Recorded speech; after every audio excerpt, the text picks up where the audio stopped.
No vídeo de hoje, vamos fazer uma comparação simbólica entre as representações arquetípicas associadas ao corvo e a assinatura do óleo essencial de benjoim. Meu nome é Cássia Bars, eu sou doutora em arqueologia, psicoaromaterapeuta e perfumista botânica. E você está no canal Aroma Espiritual. Bem, semana passada já deixei aqui no canal toda a simbologia, as lendas, os mitos, o comportamento.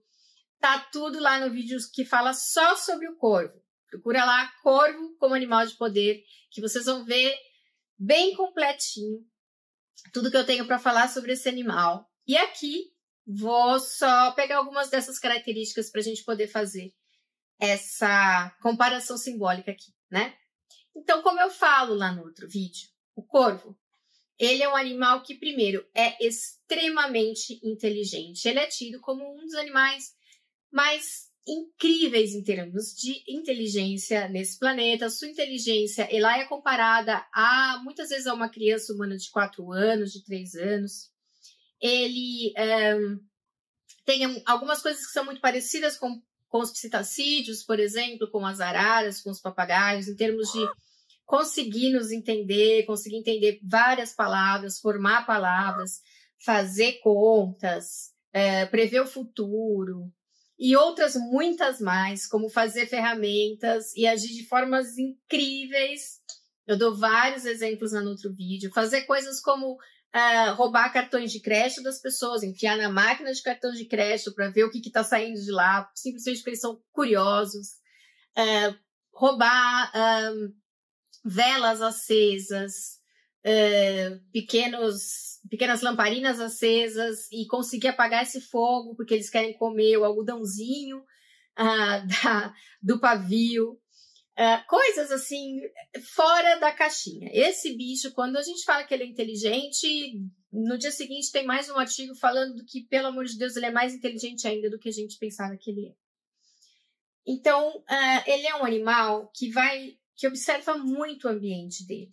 E por ser tão inteligente, tão sociável, ele vive uma sociedade bastante complexa, ele aprende com os pais, aprende com os membros daquela sociedade, ele está sempre brincando, ele tem uma memória incrível.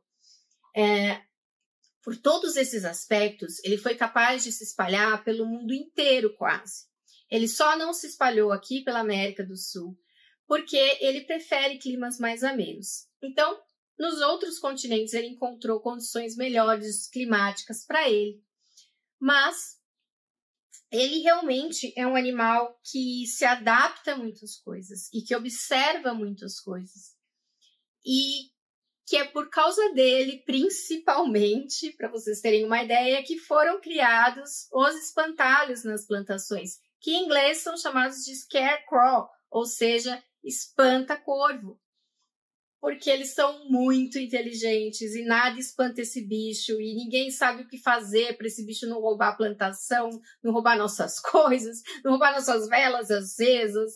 Ele rouba comida de outros animais, ele se junta com outros para armar planos para roubar essa comida, enfim. É uma loucura a inteligência desse bicho.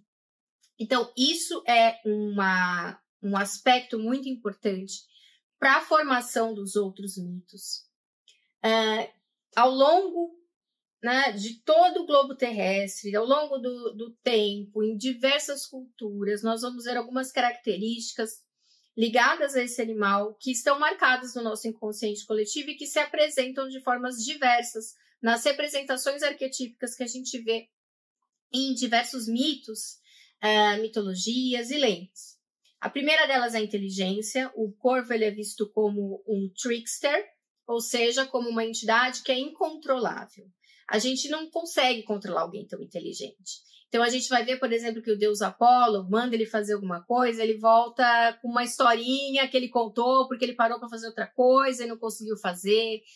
A gente vai ver ele como mensageiro de deuses, muito, porque eles têm essa capacidade dessa inteligência de transitar em diversos mundos diferentes, Então, nós vamos ver que em muitas culturas ele é ligado ao Sol, ao deus Apolo, ao rei dos deuses nórdicos, que é o deus Odin, que tinha 2 corvos que levavam as mensagens para eles entre os mundos, que iam ver o que todo mundo estava fazendo em outro mundo e voltava para contar para ele. A gente vai ver ele ligado ao Sol também em diversas mitologias chinesas, ligados ao imperador chinês, ele representando o Sol em várias, o Sol do meio-dia, o Sol do poente, o Sol que está nascendo. A gente vai ver essa coisa tríplice dele também, quando ele vai também ser um mensageiro do oculto, da noite, da morte, em várias deusas, como por exemplo na deusa Morrigan, que é uma deusa celta, que é ligada à deusa tríplice Hecate, que vai ter essa questão da lua, das 3 fases da lua, e do que está oculto, tanto quanto o sol se põe e está na noite, quanto quando a lua está nova, essa questão do oculto também. Então, o corvo ele vai aparecer como a luz, o dia, aquele que traz a inteligência, aquele que traz o fogo à humanidade. Em diversas lendas ele que traz o fogo. Em muitas lendas norte-americanas ele traz o fogo, ele se queima todo, por isso que ele é preto, ele traz a luz, ele liberta a humanidade. Quanto, por outro lado, ele é uma ave que também é uma ave necrófaga, ou seja, é uma ave que se alimenta de carniça, que se alimenta da morte. E por isso ele também é ligado à deusa da morte, Morrigan, à noite, aos perigos, à lua, ao transformar da matéria, porque ele vai comer essa matéria em putrefação e vai transformá-la em algo dentro do seu corpo, que depois vai ser colocado novamente na terra e que vai fertilizar essa terra. Então ele transita por 2 mundos, o mundo da morte e o mundo da vida.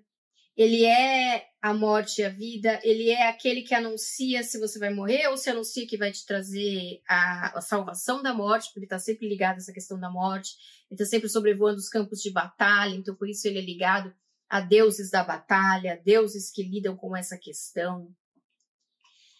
Vai ter essa questão dupla, dúbia, do trickster, que é muito comum em todas essas figuras que são tricksters, né, que são essas entidades incontroláveis, de diversas culturas, inteligência extrema, vai criar a humanidade e vai transformar o que é morte em vida, vai trazer lá da morte algo que ele vai colocar para dentro de si e que vai liberar em outro mundo ou mesmo nesse mundo.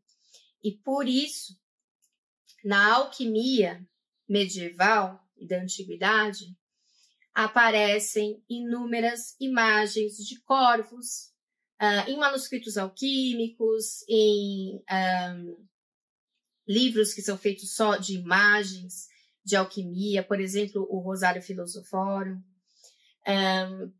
E nesses livros, nesses manuscritos alquímicos, nesses livros de ilustrações alquímicas, que eram muito simbólicos, que eram feitos de uma maneira muito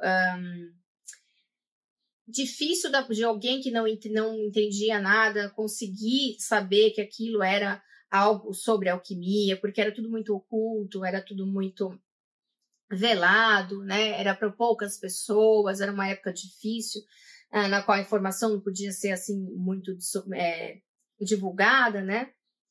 Precisava-se tomar cuidado com a igreja, com práticas heréticas e todo esse contexto.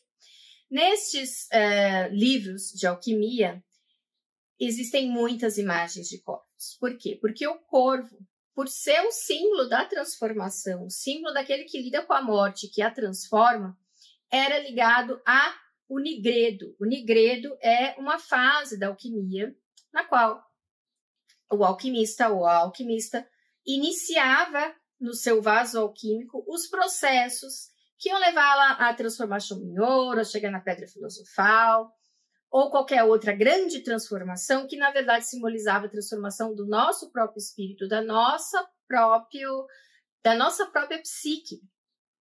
E foi muito estudado por Carl Jung, e ele ligou esses procedimentos alquímicos de uma forma metafórica ao processo de individuação, ou seja, de nós nos tornarmos uma pessoa melhor, de nós unirmos nossas energias masculina e feminina e chegarmos ao equilíbrio, nos tornarmos um ser humano completo, um ser humano iluminado, se a gente for pensar em termos budistas, enfim. De qualquer forma, o que é o nigredo, então? O nigredo é essa primeira fase. Então, a alquimista vai colocar ali no seu vaso alquímico os primeiros elementos químicos e vai misturar e vai fazer operações que são chamadas putrefácio, que envolvem apodrecer alguns desses elementos, mortificatio, que envolve deixar com que esses elementos deixam de existir de alguma forma ali, calcinatio, que envolvem pôr fogo naqueles elementos, enfim, várias práticas alquímicas que são ligadas, de alguma forma, à morte. E este nigredo é assim chamado porque toda essa massa que é formada ali durante todas essas práticas é uma massa majoritariamente da cor negra, ou seja, nós não enxergamos o que está acontecendo ali. E isso simboliza muito o nosso próprio inconsciente, as nossas sombras, coisas que nós não sabemos lidar, a noite escura da alma, que são períodos muito difíceis que nós temos que passar. Mas, conforme a alquimista ou alquimista vai fazendo aquelas transformações ali no seu vaso alquímico, passa-se para a segunda fase do processo, que é chamada albedo, que é assim chamada porque aquela massa escura que a gente não sabe o que está acontecendo, que a gente está confuso, que a gente está com medo, que a gente não sabe, aquilo começa a clarear, a tornar-se branco, por isso albedo. Então, o corvo, ele é símbolo dessa transformação do nigredo. Ele é símbolo de algo que está muito difícil da gente passar, de uma situação muito complexa, de uma situação muito perigosa, de uma situação que a gente está com muito medo, como, por exemplo, num campo de batalha, que era um lugar muito frequentado pelos corvos, para se aproveitar daqueles corvos depois. Mas que a gente vai sair desse nigredo, porque o corvo representa isso também, ele também é solar, e que a gente vai atingir o albedo, a gente vai chegar nessa parte solar, nessa parte que tudo se torna claro na nossa mente, que a gente começa a entender as coisas, que a gente sai da confusão. Porque o corvo também é um grande frequentador dos campos de cevada, de trigo, de milho, de tudo que a gente sempre plantou para nos prover como sociedade, desde que nos tornamos sedentários. Os corvos estavam ali dando uma bicadinha nas nossas comidas também, nas nossas plantações, nas nossas colheitas. Então, ele representa também essa fertilidade, essa luz, essa riqueza. Ele representa o transformar da confusão, da tristeza, do desespero, da própria morte em algo diferente, algo que vai nos levar a uma compreensão maior. E foi por isso que eu escolhi o óleo de benjoim para fazer essa comparação aqui. Primeiro, porque o óleo de benjoim vem de uma resina. Ele vem de uma árvore, né? Que é o benjoeiro. Essa resina retirada dessa árvore é uma resina que é muito apreciada desde a antiguidade para fazer incensos, para cuidar de doenças respiratórias, para fazer perfumes. E as resinas, elas são pesadas. As resinas, elas compõem no nosso perfume essa parte mais pesada, essa parte que vai dar a base para o nosso perfume, que vai fazer o que está ali durar. É algo que pode ser comparado ao nigredo, como, por exemplo, a professora Palmeira Margarida, na sua perfumaria ancestral, ela faz um pouco dessa comparação. Por quê? Porque seria algo mais denso, mas não é algo ruim. É algo que nós temos que passar, que vai nos dar a base para que a gente possa brilhar na vida, né? Resolver esses problemas, vai transformar a gente para que a gente possa dar outros passos na nossa vida. Então, o benjoim, ele é uma resina, ele é bem grudento, ele é bem pegajoso, mas ele é muito cheiroso e ele é muito doce. E ele lembra a gente que o pior vai passar, que a gente vai conseguir transformar. E também, autoras como, por exemplo, a Margarete Lembo vão falar de coisas muito interessantes sobre o benjoim nesse sentido. Vou ler aqui para vocês um trecho. Ela diz que a afirmação do benjoim é: revela os segredos de minha alma. Meus pensamentos e sistemas de crença são postos às claras, definindo os objetivos de minha alma. Para mim, é fácil transformar os padrões negativos. Concentro-me no potencial ilimitado disponível a todos. Então, ela quase fala do corvo aqui, se vocês forem perceber, né? Quase ela está dizendo o que é o animal de poder corvo. Aquele que transmuta, aquele que lida com a morte, com tudo que tem de ruim, e que transforma, e que passa para o albedo, que passa para a próxima fase, que é a fase do esclarecimento. Então, vejam como é interessante certas funções arquetípicas, vamos dizer assim, que nós temos no nosso inconsciente coletivo, como a gente encontra ela em diversos lugares da natureza, tanto em comportamentos de um animal, como na assinatura de uma planta, por exemplo. E continuando aqui, vou ler mais um trecho, ela diz que o benjoim tem forte associação energética com São Germain e a chama violeta. Use-o para transformação, iniciações alquímicas ou ritos de passagem. Adicione essa resina a uma mistura para fortalecer a conexão para além da percepção consciente. Ele estimula a transformação por meio de sonhos, poderosas experiências de meditação. Resina do benjoim possui vibração mágica e misteriosa que facilita o acesso a vários níveis de percepção. Ela o ajudará a se harmonizar com a alma e fazer o que veio fazer neste planeta. Então, ela mesma cita a palavra alquimia aqui, né? Muito interessante. Ela cita mais uma vez a questão da transformação, a questão de passar de um âmbito para outro. Por exemplo, ela fala do âmbito dos sonhos ou de um estado meditativo. Isso também é muito ligado à figura do corvo, que vai ser aquele que é o mensageiro dos deuses, que vai levar o que está acontecendo aqui na Terra para Odin, que vai levar o que está acontecendo na Terra para Apolo, que vai trazer a possibilidade da gente ir para um outro plano. Quando ele nos resgata da morte, ele vai atuar como psicopompo também.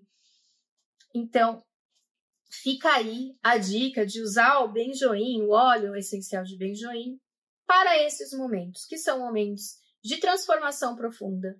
São momentos que você precisa lidar com o seu nigredo e passar para o seu albedo, ou seja, aquela força que a gente precisa para esclarecer certas coisas aqui dentro e para ter força para passar a agir de uma forma diferente nesse mundo e assim poder esclarecer as nossas próprias sombras e sair da noite escura da nossa alma. Recomendo que vocês coloquem uma ou duas gotinhas do óleo de benjoim no colar aromático, por exemplo, e trabalhem com ele dessa forma mais aromática, que lembra também a nossa ancestralidade de colocar o benjoim para queimar como incenso, que aliás é também muito legal, mas não é tão fácil, né? A gente achar a resina de benjoim pura agora para queimar como incenso, por exemplo. Ou utilizar mesmo o benjoim em alguma formulação para os seus perfumes. Utilizar o óleo essencial de benjoim para compor os seus perfumes. E falando nisso, vou aproveitar aqui para fazer a propaganda do meu curso de enferragem caseira, que é um curso que vocês vão aprender a extrair o perfume das flores e assim poder fazer depois perfumes, poder fazer depois sprays aromáticos, guardar essa essência e essa essência pura dessas flores, né, que nos traz o seu aroma, ela nos traz essa vida dessa flor de novo pra gente, né, guardando esse aroma. E que também tem óleos essenciais. Espero que vocês tenham gostado desse vídeo. Até semana que vem com um novo óleo essencial e um novo animal. Até mais!